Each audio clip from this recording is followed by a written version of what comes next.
Shalom, it's Rabbi Alex, and these are my Torah thoughts this week. This week's Torah portion is Vaetchanan, and I'm going to be talking to you about the Niagara Falls Underground Railroad Heritage Museum, which is a wonderful new museum which just opened in May. In that museum, there is a small piece of the original bridge between the U.S. and Canada. It's really, really cool. Built in 1855, this bridge was the first railroad suspension bridge in the world, spanning 825 feet. It connected Niagara Falls, New York to Niagara Falls, Ontario. The bridge was not only essential for commerce between the two countries, but in providing fugitive slaves a gateway to freedom. On the bridge in the museum, there is a line drawn in the middle. On one side it says slavery, on the other freedom.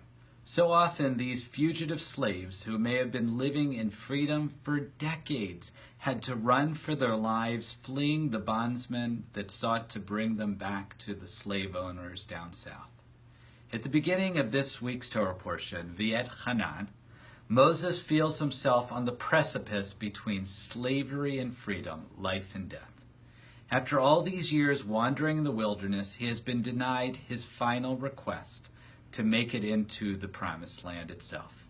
Let me now cross and see the good land that is on the other side of the Jordan, he asks God. But all he is offered instead is an opportunity to see the future home of our people from a distance. Do not continue to speak to me further about this matter, God commands him. Freedom is so close, and yet denied to Moses. Moses, unlike the fugitive slaves that once inhabited our region, will not have to return to Egypt. He dies in almost every respect a free person, able to worship and conduct his life in the way he so desires. The Underground Railroad Heritage Center reminds us of the countless lives lived in anonymity during this horrific period in our national story. They understood Moses' predicament far better than I could ever. On my desk at Shir Shalom is a new burgundy coffee cup, and on it is written John Morrison. I don't know if you can see that, John Morrison, in capital letters. Part African American, part Cherokee, he was the head waiter at the Cataract House in Niagara Falls in the mid-19th century.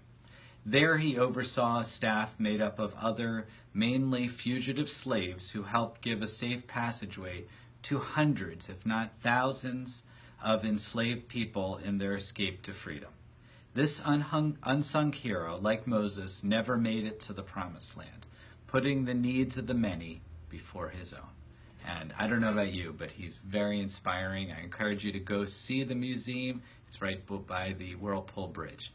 Have a wonderful rest of your week and a Shabbat Shalom.